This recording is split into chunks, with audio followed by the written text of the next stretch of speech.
And I got no funny face to make. My camera is busted. Fuck it.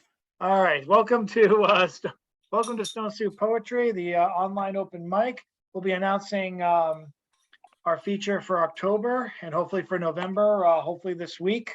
I am very excited about that. That by features, I mean our live features, but we do have online features are hopefully going to start up. I couldn't get anyone to commit because too many people for the summer and even for most of September are starting new jobs.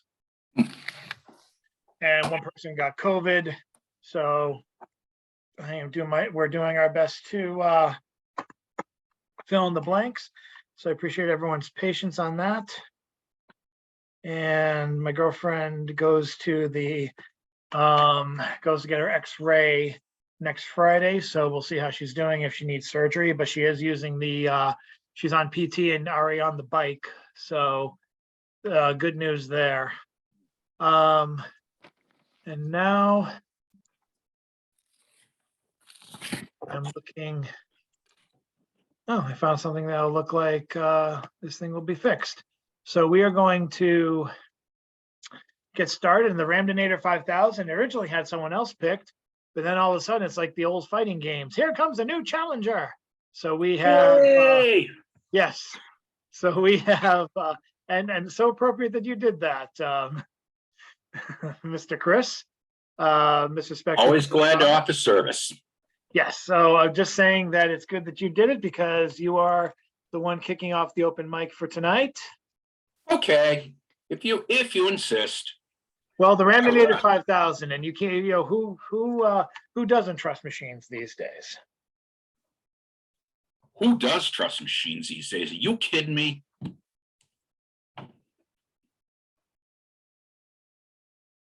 Okay, Sam up next. This thing freeze again? Oh no, you're up next. Don't be looking at my face, otherwise you won't know. But yes, you're up. Okay. In that case, put on gallery. Awesome. Okay, let me put that. I got it. Okay, I wrote this poem about my maternal grandparents' old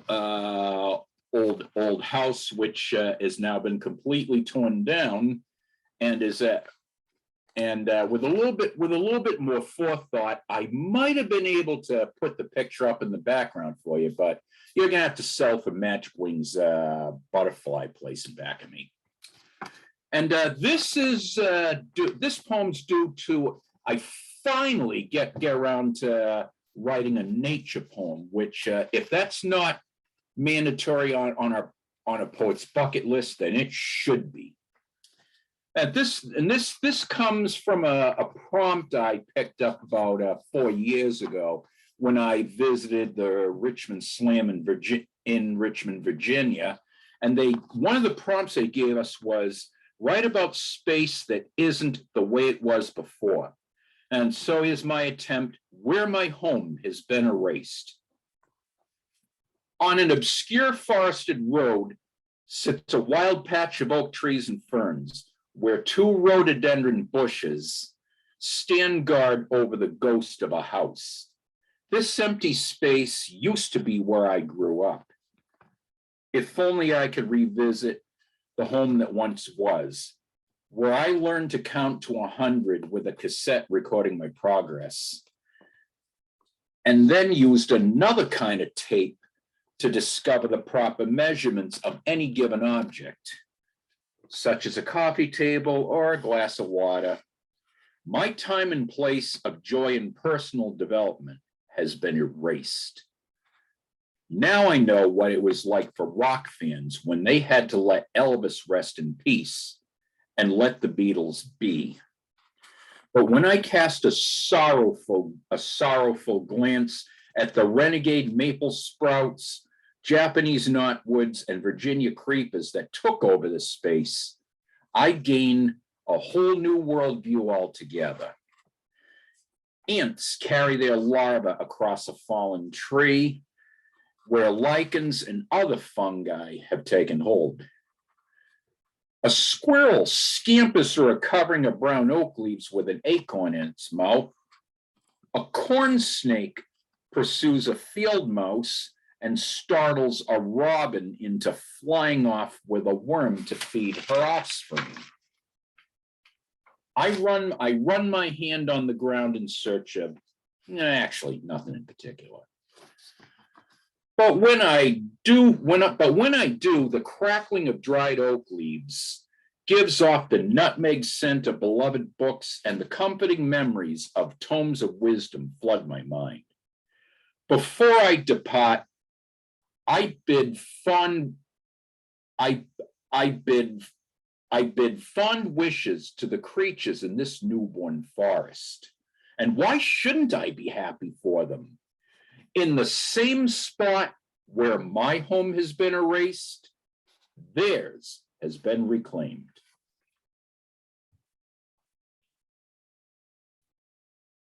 Thank you. And that's all for me tonight. One's good enough. We do have a second round, so if you can think of anything by the time we get back around to you. Oh yes, I should be able to dig something up. Thank you, Chad. Thank you, everyone. Good.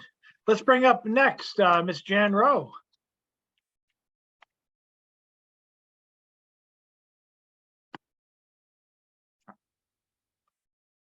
Not muted, not on mute. There you are. I'm unmuted. Speaking of the stuff in New York City, I guess there's a new documentary theater opening tonight, showing the American Dream and other fairy tales by Dr. Abigail Disney and Kathleen Hughes. So I wrote this from Democracy Now! Why are Disney full-time workers, two of them a married couple, $15 an hour? Why are they homeless? Why did the Republicans try to prevent Dr. Abigail Disney from addressing them, not wanting to hear it? Who was the congressman or senator yelling, hollering socialism at Abigail Disney in that hallowed hall after her testimony that he had tried to prevent them from hearing? Takes me back to the turn of the last century, my great-grandfather's day books, Oddfellows. Isn't it odd that we have to help the poor and the rich do not? And I spoke to that yesterday at the cathedral to a poor, homeless Lutheran minister after writing in meditation groups and after lunch. So the oligarchs, the cokeheads, banksters, fossil fuel fiends, not nice alliteration, but nice used to mean silly. Wanton for wanton, really? Does ranked choice voting stab gerrymandering? I hope so. So those above and the congressman shouting socialism, I hope he's against insider trading. There was someone questioning, why would anybody run for Congress if they couldn't make some money?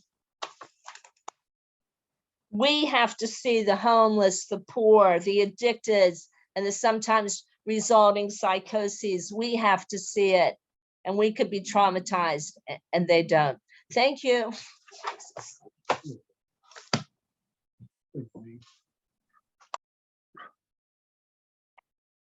Thank you, Jan. Someone was asking if Carol was okay. To my knowledge, she is. I talked to her last week. It actually took me a while to find Carol's number because I had to reinstall my phone. For those of you who have followed my phone saga, my phone broke. I actually went and got it fixed a couple of weeks back. I still have a lot of information on there, but it was hailing itself as disabled. So I was on the phone for about an hour with an Apple employee who taught me how to get it in recovery mode by hooking it up to my laptop and my iTunes.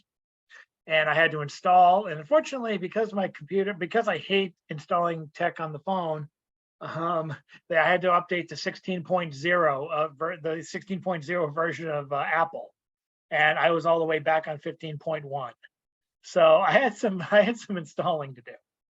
And I finally did that, and I was hoping to get it. Yeah, my junk phone is in recovery. As a matter of fact, my phone is unavailable emotionally and otherwise, because once I updated it, it restarted again, and now it says iPhone unavailable. Try again in 5 hours, 54 minutes. Hashtag, you've got to be fucking kidding me. But hopefully I will get everything off of this phone, and actually 99 meetings in 99 days. Yeah, tell me about it. Oh, good Lord. One day at a time.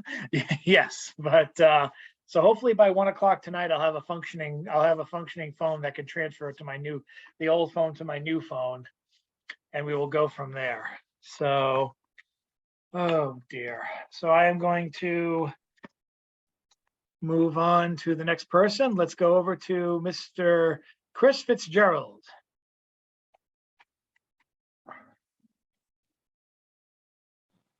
So you can hear me now. Yes. All right, this is how I got into the art world. In 1988, I did about 15 readings at Stone Soup on the 88 Red Sox team. When they collapsed against the Oakland Athletics and didn't go to the World Series, I was stuck. I still had all this beautiful energy, so I switched off. I got into my 64, 65, 66 K and 7th Street, South Boston wiffle ball league, and why we didn't let the girls play. And I found out that's what it was all about anyways. I discovered I didn't even give a shit about the Red Sox anyways. Never even gotten a Christmas card from any of them. They were just a corporate drone that I hadn't filtered out yet. There was nothing there. I engaged in conversation with 3 or 4 other members of the league. Why no girls? There were girls in my neighborhood who were twice as fast, who could give the ball a jolt. It wasn't anything athletic preventing their involvement. My friends and I agreed it was that when their mother, or what was more common, utilized a family messenger, a younger member of the family, to come home for supper, the message would have ended their participation right there. That type of behavior was frowned upon. We're not speaking of being a half hour late for supper. Everybody in the neighborhood ate it close at the same time. We're speaking of not being able to come up with an excuse to cover 15 minutes of tardy behavior. Say I was to come home a little late for supper. I said, your brother out there 15 minutes ago, what happened? I would have said, is that what he was doing out there? All I could see at a candy bar was a cupcake in his mouth. I became so emotionally distressed at the thought of my brother destroying his appetite a la sweets beforehand, I couldn't make heads or tails out of what he was saying.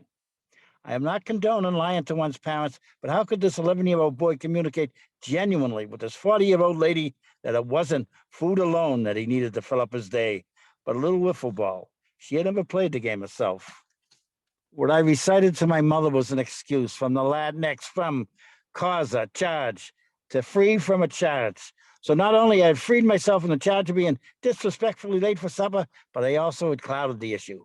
I, at least when I sat down to eat my dinner, would be able to consume my meal fully. I hadn't spoiled my appetite with candy or cake beforehand, unlike some.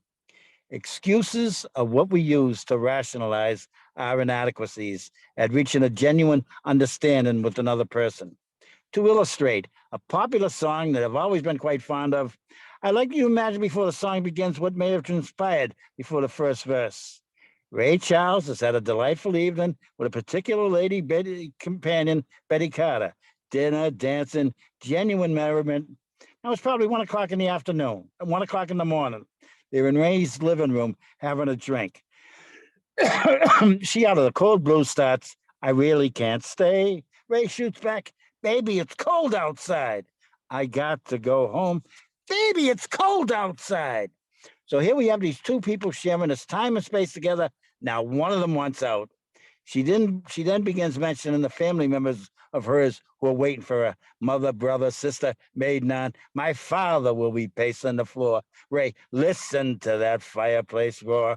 Think of the images. A roaring fireplace is rather pretty, especially when it's cold out there. But our meteorological considerations foremost in Ray's mind, let us not presume anything. Later on in the song, it's really quite bad out there. A cab can't be had out there. So Ray presents us with another image I'm sure we're all familiar with: transportation impediments in the modern metropolis. But then she goes at the end for a real point. There's bound to be talk tomorrow. She is using for an excuse all these other people's considerations, but at the present moment aren't sharing this time and space with her. She doesn't admit to any personal responsibility, whether to stay or whether to go. I mean, Ray's going tit for tat with her excuse wise. When she finally does sing about talk tomorrow, Ray sings, "Think of my lifelong sorrow if you caught pneumonia and died." She leaves the house, catches pneumonia, bing, bang, boom, she's dead. But Ray's going to be around another 30 or 40 years with a very unpleasant memory. If she had either accepted or rejected Ray's wanting to continue the night, Ray Charles has out one beautiful song, and jukebox vendors all across America will probably have to give out smaller Christmas presents this year.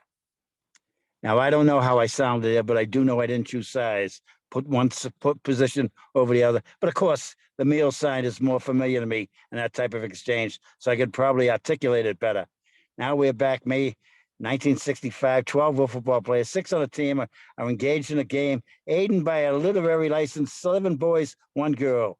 The boy's secret dread just might come home to roost, as the girl's mother just called out a window, requesting her daughter's presence immediately. The boys just want to finish the game. No one's going to try to kiss her face after the final out. But one person's departure can make null and void the game. They won on resolution only a final score can bring. Fellas, I have to go in. But baby, one inning, then we'll know who are today's winners and losers. But fellas, my mother. But baby, your mother's a beautiful lady, but she doesn't know what her daughter's been involved with the last hour or so, and it's important. But fellas, my family will miss me. But baby, this game needs you. But fellas, I have to go inside. But baby, the game is tied. But fellas, I've enjoyed it so. Remember, one inning to go. But fellas, why do I have to choose? Because we want someone to win or lose. So fellas, this is what I have to do. Baby, the world's waiting for you. I choose. Okay, I choose. Thank you. And thus concludes my 1988 baseball season. See you in the spring. It's up to your knees out there. Thank you. Thank you, Chris. Let us welcome up next legacy poet, Ms. Julian Powers. Ray.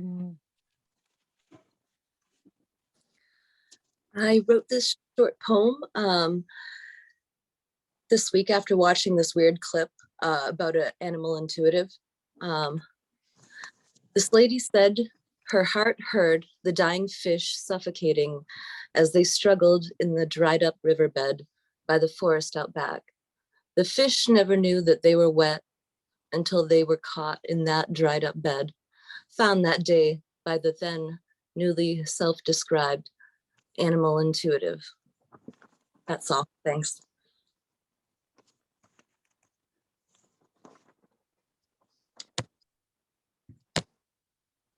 Thanks so much. And now we're bringing up Mr. John Wissick.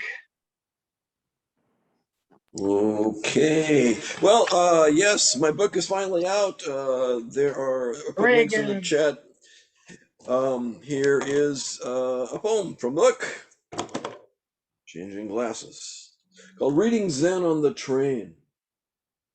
It's in these pages, the isolated monastery, gnarled plum tree blossoming in the snow, bell at 4 a.m., old monks, black robes, Zafu, Zabuton, full lotus, sound of a wooden block in the courtyard. Cell phone ring, hey Bra, I'm on the train by Solana Beach, where's the nearest liquor store? Neither tattooed hand covers the mouth that coughs infectious spores into shared air. Bell reverberating into silence, sore knees, lonely candle, even here, the dust and dirt of this world. Do you want something more than this? My supervisor sets me up for failure. Those guys in Irvine haven't cooperated at all. When I went to her for help, she said I should develop a working relationship with them. Working relationship. drum beat, cases on shaved heads. I wear the Tathagata's teaching, saving all sentient beings. Hanya Hara Shingyo, bows, a cascade of bells. Tickets, please! The conductor carries his silver punch from seat to seat. A boy with Down syndrome recites the schedule. Breakfast, a ballet of chopsticks and lacquer bowls. Work, kitchen, wash rice, chop vegetables, a sutra and a bag of mushrooms. The coaster approaches Del Mar. Passengers scan the ocean for fins. A baby dolphin jumps from the waves. The abbot, an ancient Buddha. The koan, polishing a brick to make a mirror. No ultimate, no Buddha. No everyday, no teaching. Fish cannot live in sterile water.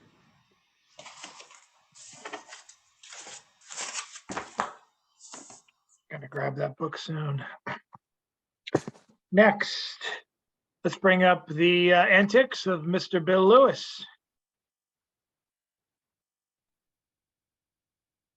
So there I was, you wouldn't believe it. I thought I was gonna die.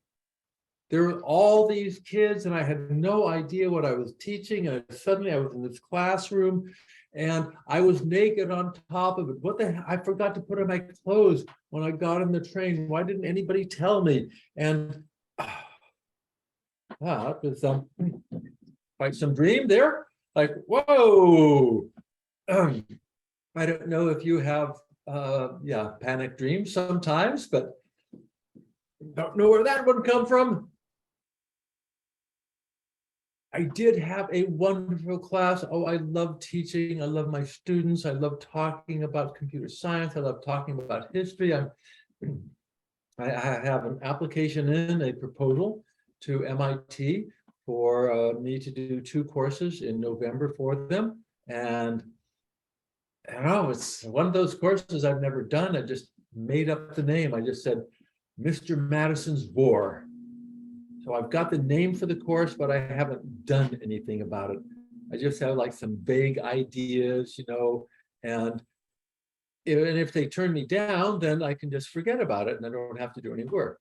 But if they turn me up, then of course I have to go out there and make it work. And is that how we always do things? You make the proposal first and then write the book afterwards. Anyway, that's what I'm going to do. I was inspired by modern events, which rarely happens, but yes, the events of the last week have impressed me. 44 hours. 44 hours of grandeur and fame, of living the life of the rich and the sane, a moment in heaven, in a life full of hell, rubbing the shoulders with the wealthy till they ring the vote bell. 44 hours to get your peep at the lives of the woke, how they comfortably sleep. We are the woke. We solidly stand with the oppressed of the world, just not on our land. Now it's time for the migrants to return to their places, to the out-of-way states, so we won't see their faces. Wokeness is tough, and we can't do our jobs. We're disturbed by these people who are ugly, gross slobs. We gave them 2 nights. What more can you ask? Working with those people just isn't our task. So that's my dedication to the noble folks on Martha's Vineyard.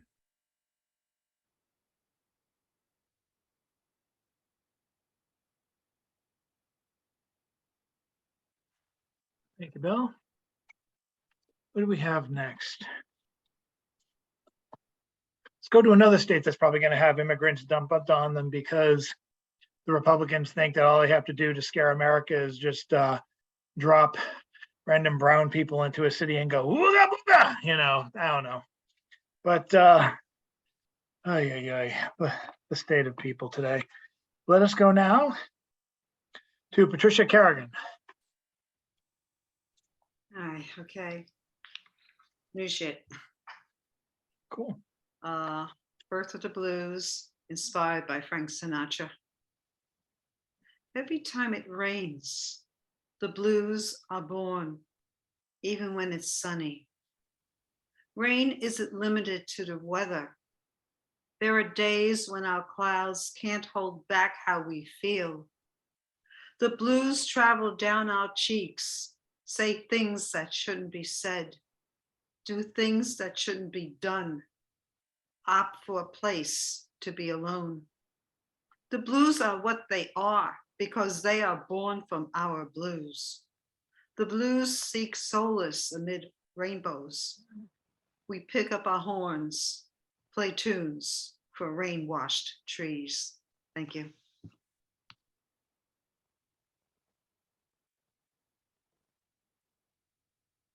Thanks, Patricia. Not yet. Not yet, John. After Thanksgiving, yes.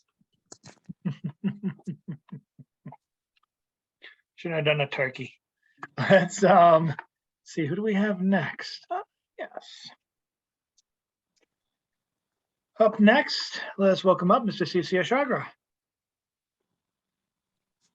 Okay. I've been trying to, Wednesdays have been tough lately. Plate's been full. So anyway, this is the first time I got a physical version of what's going to be the book on its way Sweet. to the inside this book is, as you know, the 3 chapbooks from 20 years ago. And also 3 essays on what it was like to look back at this. And there's an essay on each of the sections. This is the one, it takes a few minutes to read. I hope that's okay. And I don't know how long I'm going to stay. The phone might ring and other stuff's going on and yada, yada. So, okay, reflections on Scared Sacred. Now, 2 decades later and tested by the ultimate critic, time, the Open Mic Poems, a 3-part chapbook series, reemerges as a single volume for the first time, retitled The Open Microphone, Human Rights, Free Speech, and the Word. With the words of my most treasured, what's the matter? Is I got no mic on? We hear you. We hear you. With the words of my most treasured peers in poetry, jazz, journalism, and academia supporting this work, it appears now as a contribution to the arts, letters, humanities, and free speech. Most importantly, it testifies to the rights of all. This work's journey becomes a prophetic soul lesson, a creative pathway in and out of its own trials, making every word of success and failure something of value that belongs to us all. Poetry and creativity demand that the artist assume responsibility for art. Yet this can be invisible to the self as we unfold our souls. Our humility and patience may become the windows to our ego and pride. The work in your hand contains thoughts, observations, and emotions from the cloaked and naked revelation of what I honestly see as soul lessons for us all. It lets attempts and failures outweigh successes. The open microphone breathes best when it embraces inclusiveness in all forms, avoiding divisions and traps of exclusivity. The essence of the open microphone thrives on raw, honest, and vulnerable first-time participants. And so we become each moment.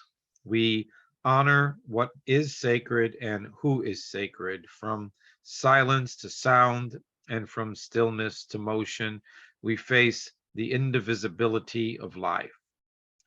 Public exposure before the mirror of honesty may frighten our own soul's wholeness. It takes courage to leave the familiarity of the fears that made us real. Still, each breath enters and leaves a creative choice. The soul subtext of these efforts is not so easily lived or shared. Every fall may equal every rise may equal every fall. Each moment lost to every turn at an open microphone may become wed to a moment found. Never being lonely, no matter how soul alone you are. Although this life work project is written in the context of poets and poems, it is not limited to poetry or to the many open microphone formats that make this venture of literature, music, comedy, storytelling, etc. It is you are here now. The word open lets us stand back and see the key prerequisite of open microphones. It is to experience you as a free person, the organic, creative you. This book is for all who step out to become blameless and victimless, to counter those who convinced you that you are not a creative being. Life cuts us and we bleed. It is difficult not to reproduce the pain that made you. We are here to face belonging to life and transcend prisons of safe fears and cycles of violence. The lessons of the open microphone help us find the courage of solitude. There's a couple of epitaphs in here, excerpts from the book. And the beginning, it says, as tangible as tears. There's one here that says, a living voice aloud, the dying sounds may be. You are here to live and die as free, not to be inferior, superior, or more or less creative than others. Risking it all on the altar of being scared and sacred. As Rumi writes, there is a place beyond all right doing and wrongdoing. I'll meet you there. Scared sacred is our virgin relationship to every moment new and exposed.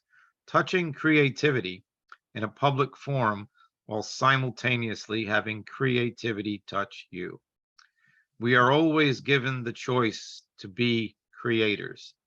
The equilibrium of creation and destruction with no harm to the indivisible dimension of love itself is the high wire walk of life. The art of life is what we observe within and beyond ourselves alone as we are observed by life. Scared Sacred is step one in this work. Yes, you hold this book before you. Yes, it contains words to be known as poems, and it does not begin or end here. And then the last words also from inside the book.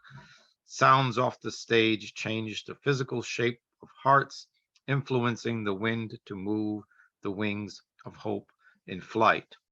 And that's one of the essays from the upcoming book. And I have an art opening coming up and I'm going to have put my poetry art band together, book release or pre-book release, and then a couple online features coming up in November and December. So it's a lot to get this to the publisher. If those of you that publish know, it's quite the journey. So thank you. Sorry if it took a while.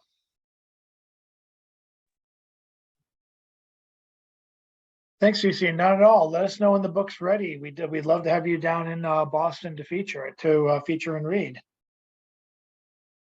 I'd love to. As soon as it gets closer to where I know there's going to be a physical book and when, then I'll start lining stuff up. Right now, I'm open to booking November, December online. Gotcha. That feels safe. That feels safe now. But yeah, I would love to make a trip up to Boston and do like 2 or 3 in the area, Springfield, Boston, but I'm not ready to set that up yet. That's a job. Understood. But thank you. And yes, of course. Now we complete the first round of the round robin with Mr. James Van Looy, who I thank for his help in helping to hold together Stone Soup last week with the live feature that I wasn't able to go to. And I heard it went very well through Ed Galt, who's also not here tonight. He had to give us a rain check, but I thank both him and James. So James. Thank you. You have the mic. Thank you. Yeah, Ed did a very, very good job Yeah. at being the So this is called the Metaphysics of It, number 6. The Metaphysics of It 6. The right hand of God attempts to determine the smallest detail of ordinary, daily, dutiful life.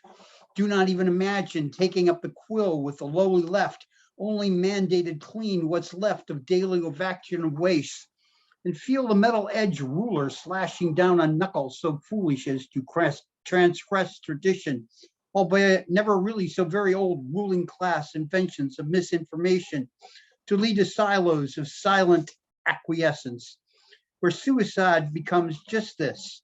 There is no alternative. Tina, when our two-handed brains are crying out for all the sweet patterns that only the tattoo of left and right can create various thriving whole to match the on-off template of Suzami change. Digital days, the current age that is now, that by default has become the back of my hand that was always the back of the right hand, the patriarchal wrath, which the turning of the cheek can but turn into the shame of striking with the lone left, the left behind, called other. And let me see, I think I got a little song here.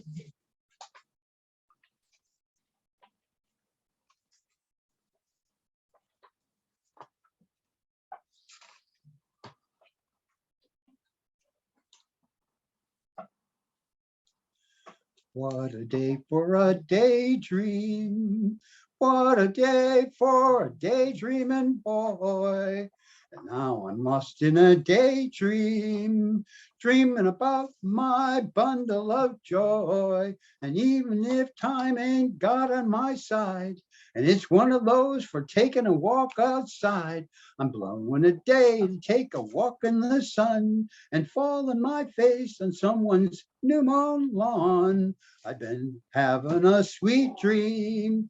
I've been dreaming since I woke up today. It's stirring me in my sweet dream, 'cause she's the one that makes me feel this way.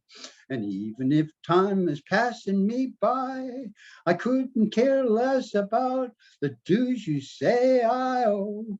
Tomorrow I'll pay the dues for dropping my load, a pie in my face for being a sloopy blue toad. And you can be sure that if you're feeling right, a daydream will last long into the night. Tomorrow at breakfast, you may pick up some ears, or you may be dreaming in love for 1,000 years. What a day for a daydream, custom made for a daydreaming boy. And now I'm lost in a daydream, dreaming about my bundle of joy. Oh, That was a Loving Spoonful. Loving Spoonful. Thank you, James. We got one more round in the round robins for tonight. Let's begin at the beginning one more time with Mr. Spectrum Chris.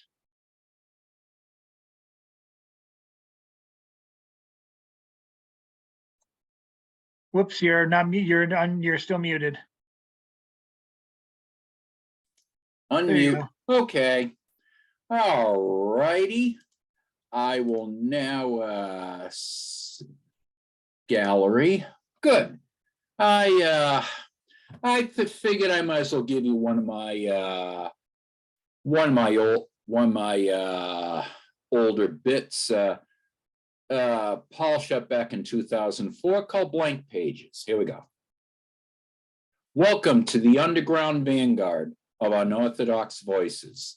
We're all blank pages here, trying to write ourselves into existence and break out of the ghetto of ignorance where the subjects have the cookie cutter mentality of a scared frozen eyeball staring straight into the vacuum of a technicolor void. No more are we held captive by wardens who censor thoughts by spreading xenophobic lies.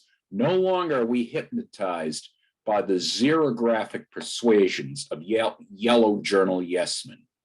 We're blank pages. We pour the ink of our blood upon the social history upon the social horizon to make our own media, create our own culture, take the joy and pain of living to the extreme, and shout back new instructions. Yes, we're blank pages here, but we decide what to make of ourselves. Thank you very much.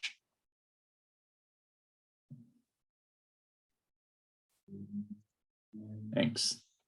Thank you, Chris. And moving over to Jan Rowe, if she's willing to do another one. Ready. This is something that was published in the our writing group, the Black Seed, every Tuesday morning, 9:30 to 11:15, the basement of Cathedral St. Paul, across from Brewer's Fountain on the Common. I was looking for something, I didn't find it, but I found this by James. Happening, Boston Common, circa 1986. We were just playing Frisbee after my son's mandatory Burger King Whopper, over by the guy with the rope around his neck, attached to a small gibbet and wrapped in a shroud with red blood-like spots in front of each word, which read down his body, victim of Khomeini firing squad. A demonstration protesting British rubber bullets trails its way past. Black Muslims who are out decrying graven images which seek to portray God. And how would you feel if you had to worship a Black Jesus for 300 years? The Irish and Afro-Americans pass each other without so much as a wink of humor. And then in the midst of all the working class kids hanging out, smoking joints, kicking balls, the guardian angels appear ready for the finale. The guardian angels do jumping jacks and push-ups on their fists. And for an encore, pick up the Iranian victim and deposit him and the gibbet in the trash can. Thank you. I think it's funny. Thanks, Jan.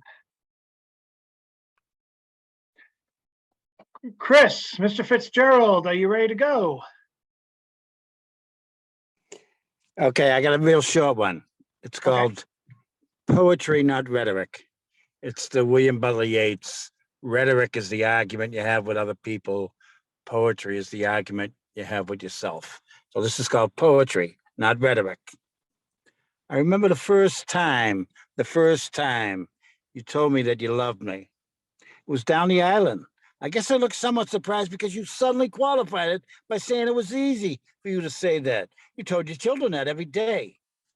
It wasn't easy for me to say that, but when I did start telling you that I loved you, the love I was talking about was as grand and magnificent as anything in the cosmos. Not this wimpy, wishy-washy love that collapses or retreats every time a problem appears that you seem to prefer. Only kidding, babe. You can love just as well, if not so much better than I. Thank you.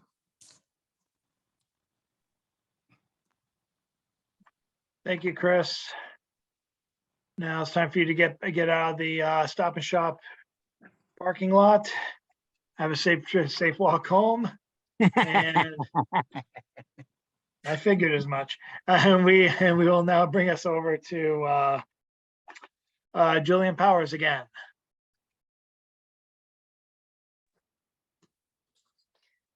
This is a short poem by Simon Ortiz called After Lightning. For all we know, we could be already crystal motes shattered by swift and quick surging light. We would never be certain if we had a chance at all, only settled a vast moment later into dim shadow, gradually blending into the prairie, the low hills, the horizon, ours now, the moment before, always too late. Thank you.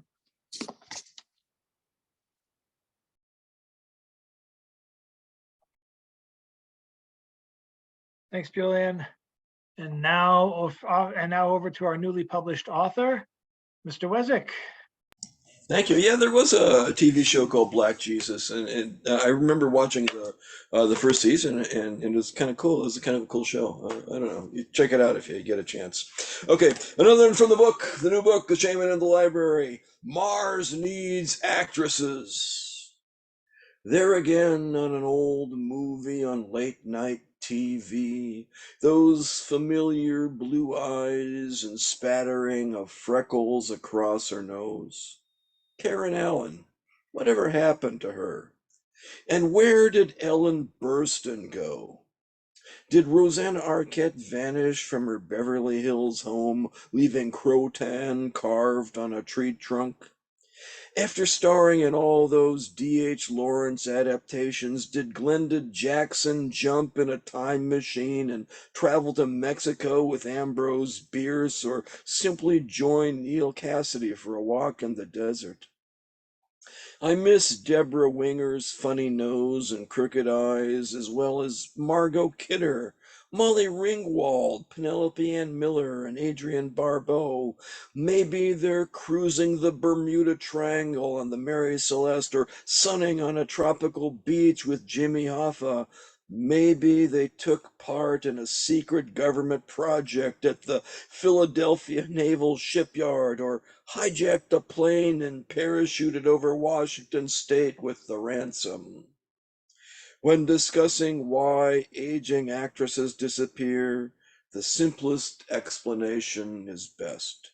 UFOs, alien abductions, Mars needs actresses.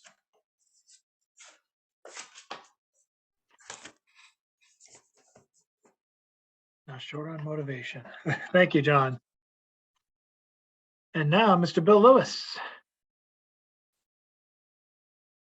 Do actresses have to be female? I mean, I could totally do a thing in Mars, if I could, I could put on a wig. Yeah, that might work, Bill. I think, talk to my agent. I'll get my people talking to your people, and we'll have lunch. Okay, Martians, a lot of Martians can't tell the difference anyway, so maybe that'll work for us.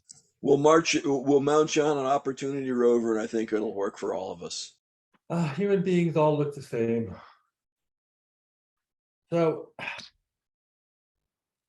I wanted to do an experiment with static electricity.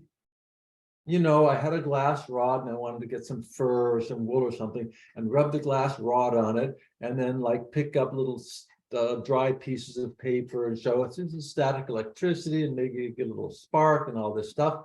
But I didn't have anything to rub it with. So I asked my physics students there if any of them by any chance whatsoever would have something appropriate, and they're going I don't really think so. And we're in this is in Mandara, Kenya, because I'm a Peace Corps volunteer there right now. So we are really seriously in the middle of the desert, and you don't really need anything this warm, because it gets down to 90, 85 at night sometimes, so it doesn't get real chilly. But it's a glorious place if you are a camel. Oh my God, it is heaven for a camel. And as it was, I had gone home from the end of class and lit a small fire in the stove and put a pot on for water. And I always got sort of nostalgic about, I had one of those really classic iron wood stoves and you with the oven in the bottom and the four things, the removable pot, and I just felt so romantic. Here I am out doing the thing with the old pot-bellied stove, and made myself a cup of tea, because that's what you do in Kenya. A little bit of UDT milk, ultra heat treated milk. What a weird term, but we don't have it here. But you can package milk and ultra heat treat it, and it'll be fine for a year on the shelf, warm. Anyway, so I could have milk with my tea, and I'm sitting on the back porch, so to speak, back stoop, and watching, the sun go down in the desert, and I can hear in the distance some yelling and just running around, clearly it was my students. Clearly students were making a ruckus. And students, they'd make ruckuses sometime, and I didn't think much of it. I saw them out in the distance somewhere. I thought, okay, it's kids running around. And I finished my tea, retired, maybe I did a few notes or something, and getting ready to go to sleep, and I hear a knock. And I open the door, and there is my Form 4 class, my physics students, and they have a box with them, a cardboard box. And in the box, there is a very tired rabbit, a very, very tired rabbit. This rabbit is going, and they went out and they chased the rabbit down from rabbit hole to rabbit hole to rabbit hole. They just chased this poor animal around until he finally just gave up. And they presented it to me that I should be able to do our electricity experiment. And I was so deeply honored just seeing these rabbits. Like, oh. The rabbit did not survive the evening, unfortunately, but nonetheless, the experiment did come off as desired. And yeah, kids.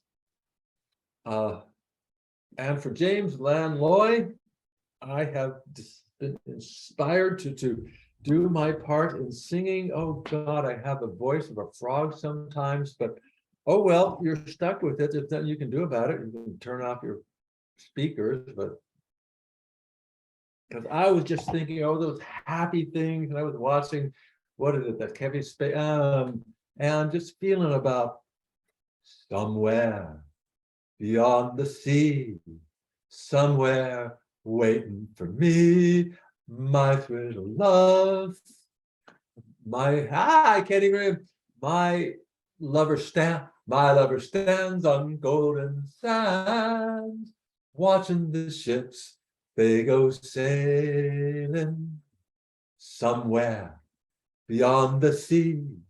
She's there waiting for me.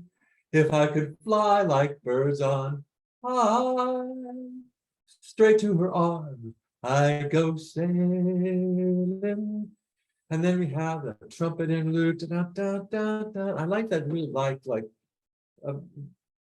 Bobby Darin does it, where it goes sounds. When you take that one little trill there, and I love that so much for it. And then we get to the final bit of the love song. It's not a love song in French, but they translate it into a love song, and it's kind of cute, and the music is great. Somewhere beyond the shore, we'll kiss again, just as before. Happy we'll be beyond the sea, and never again I'll go sailing.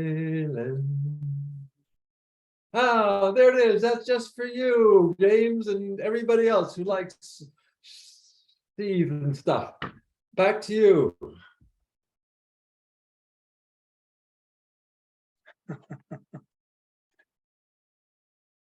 Thank you, Bill. And going, oh, here we are. I lost you for a second there. Miss Patricia Carrigan is up next. Okay, another new one. The moment inspired by Kenny G. A negative moment cuts your psyche, adds another scar inside your head. This disruption needs ibuprofen. You think you'll never see sunrise. Hold fear into origami birds. Yesterday has your number. Perspective notes fight back. On your saxophone, you take deep breaths. Extend wings like origami birds. Thank you.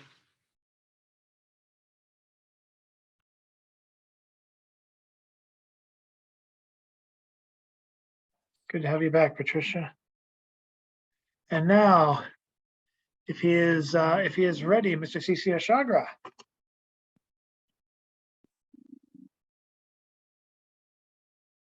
Let's see what's happening. Hold on a second. I got this. Okay. And let's see what I did with.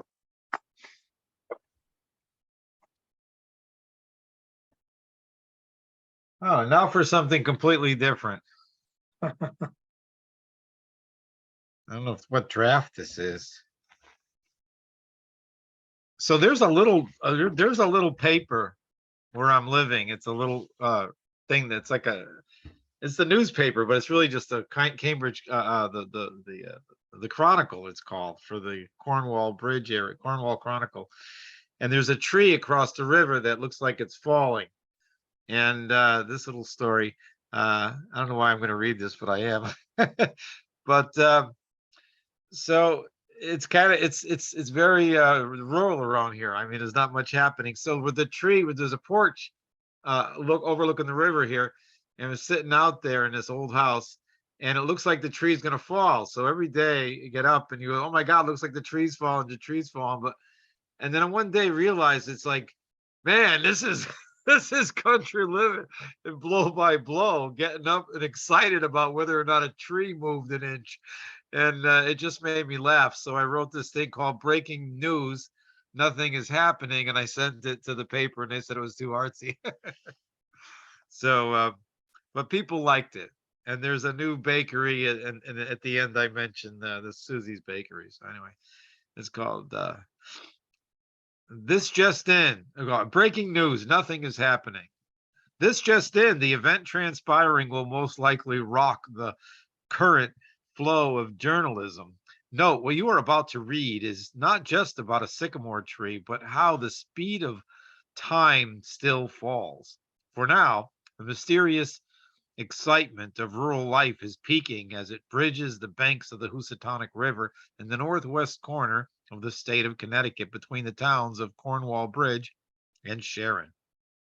The residents here are witnessing life move faster than the end of time can open its arms and catch us all.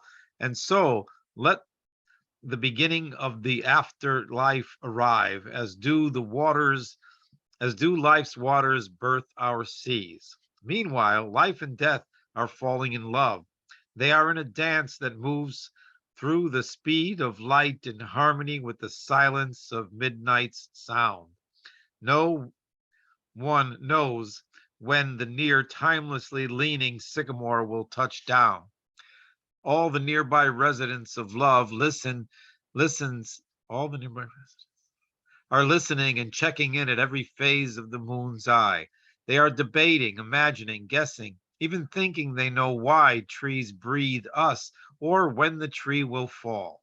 Regardless of the mysteries of how, what, when, or who is dying, whether or not we are afraid of death or innocent about time, love itself has already concluded what cannot lie here. Nothing is happening. For the days do not matter more than the dance of life. No matter how insightful our love lives, no matter how unnoticeable the timeless time is measured, no matter the many ways we do ignore what spoils and passes for our gratitude. For it is not and never will be the first and last dance on the floor of this earth still here. Anyway, for now, my fresh baked bread is waiting just steps away at Susie's Bakery. I do not usually write like that. But yeah, that's a little contribution. And I think I got a meeting coming up, so I'm glad I caught this. And I pardon me if I have to go, but thank you. I don't even know if that was the last draft, so I winged it. So I feel like I had to channel you, John, in order to read that. I don't know why.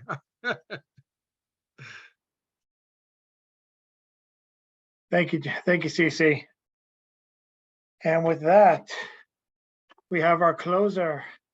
Back to our closer. Catches. I've been keeping my talking to a minimum because I can't animate myself, so I'm leaving it to the people who can actually be seen on camera. But thanks again to James for last week, and Catches column. It's all one thing. Featured every Thursday at 11 o'clock in the morning without fail. Oh, and by the way, thanks for the dog alert, John. I see her right there. Take it away, James. So I have this is a chained set of haikus that I wrote for Bill Barnum called Peace Dove Paper Plane.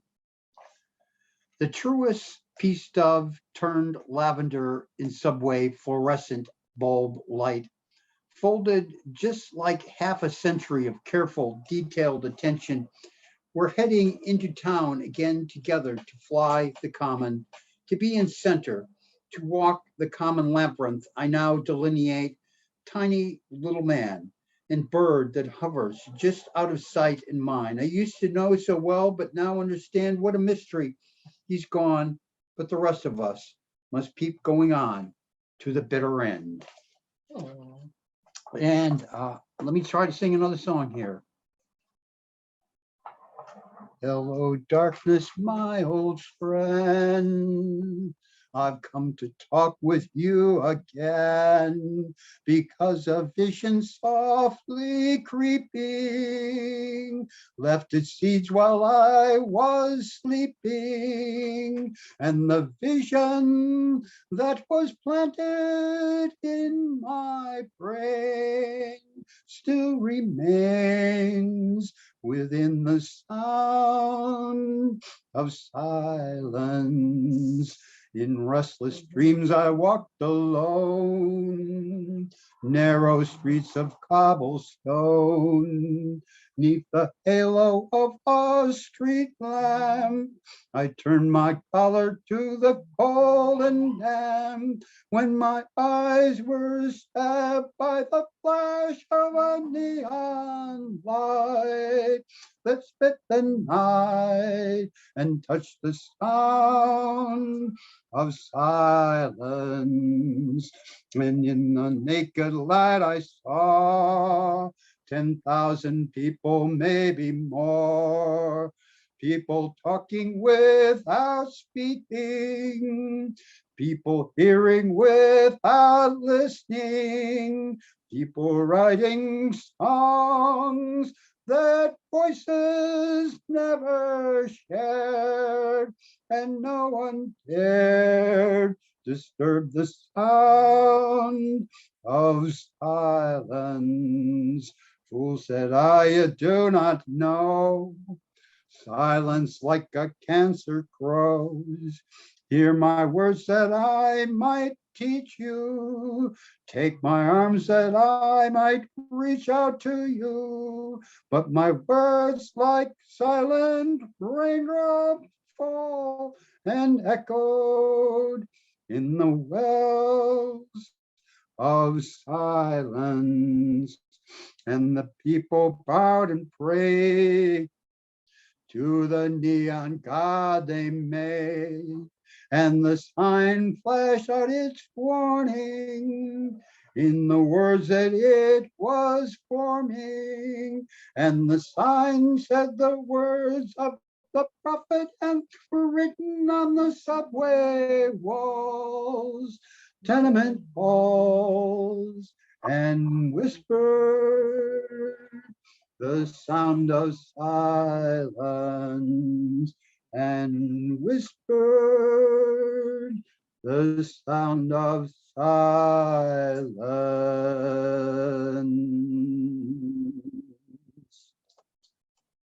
And of course, Simon and Garfunkel.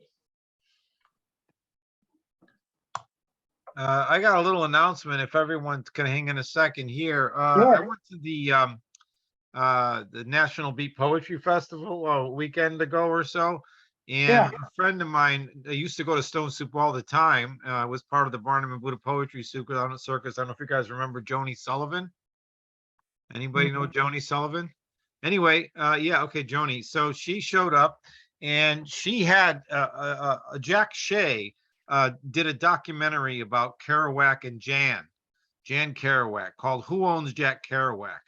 And Oh, it yeah. was wiped from the internet. I have a little tiny cameo in it. I wrote a poem about Jan, and I've been listening to Jan, her story for years and years, when she was getting sick, when she was dying, what happened with the will and her father and everything like that. So it's this huge story and it's a beautiful, beautiful documentary. And this guy, he started a film school over in England, and then he just didn't like the job, even though the film school was named after him inside some university or college. And he came to America and did a 50-stop tour, and he recorded me reading the poem while I was a carriage driver. So it's literally filmed on the back of a carriage where the horse moved, and it's a little tiny 8 lines from the beginning of it. But anyway, it's been missing for a long time, that documentary. And Joni actually had a copy of a DVD that Jack Shea handed it to her. Now, a lot of people in this story are dead, and it's a very controversial film, but I have an MP file of it. And if anyone's interested in it, just put your email in the chat, message it to me if you want to keep it private and all that. And I will send you a link, and you could check out this video, that is banned from the internet practically. I think banned is the right word, because people have died by accident, of course. But almost everybody, it's about the Sampis family and the interview, and it's powerful. But in the end, the documentary tells a beautiful story. It's almost an art film more than it is. If you watch it, it kind of looks like a little bit of a, who said what, who, blah, blah, blah, yada, yada. But in the end, the work belongs in the public. It's a beautiful film. So let me know, and I'll get you that link. And if you could find anybody to put on the internet and not be afraid of the internet taking it down, and whatever, if you know any, so you go right ahead. We're trying to make sure that this film isn't buried. Jan should be part of the story, and Jack should belong to us all, kind of a thing. I think if you put it on YouTube, they'll leave it alone as long as you no. don't try, as long as you don't try and monetize it. Okay, it's not it's the monetary system that owns the thing. That this was a Supreme Court case where they lost but paid. This made it. This was it's a big story. And it's controversial. You could even be afraid. No one's gonna like me if I. But James, you should see this film. Send me a link. And then tell me what you think. Do what you want with it, but I have it to share, is what I'm saying. Well, I sent you my email and you already have it, so I'd like to take a look. Yep. Heck, you can even store it on the Internet Archive. That's someplace where even like the things that get away from the Disney Vault, for instance, there are like documentaries that Disney didn't want anyone to see. It might find a home there, like some controversial, like WikiLeaks. Not Wiki. Well, Internet Archive. Anywhere you could think of, just share it. We're trying to take. Jack was a beautiful man. I mean, he gave me one of the nicest quotes I've ever gotten from anybody. I only met him 2 or 3 times, but it was pretty powerful considering the number of people he knew and who he was. So anyway, that's it. Thank you. Thank you. So do that now, because I got to sign off. If anyone Okay, well, thank you. Thank you, CC, and thanks to everyone who came out tonight. More announcements coming. I'm hoping to get my act together this weekend and post some more stuff. Thank you all for the waves. You'll have to make up for my sorry ass with no working camera. And come on, a little bit more. You can raise your hand, Chad, on use raise hand on the. Oh yeah, that's right. I can raise a hand. Come on, raise a hand. Here we go. All right, thank you guys. Thank you guys very much. I appreciate you coming out, and hopefully I'll have the announce. Oh, thank you for your information on your feature on October 3rd and 30th. I have one coming up on October 13th in Cambridge, an event on basically a life story feature. Various poets are going to be talking about their own lives through poetry. Tony B is the host, and I'm one of, I think, 5 or 6 poets. I'll hopefully be posting information on that. The Massachusetts Poetry Festival is coming up, and people are asking for submissions for either online or live presentations. I'm open to ideas if anyone wants to have me help helm one. I've run 3 successful panels at Massachusetts Poetry Festival. I took some time off, and but if anyone has any ideas whatsoever, throw them my way via Facebook Messenger or otherwise. It'd be great to have you. Oh, and one final note, there's going to be an open gallery in October 15th.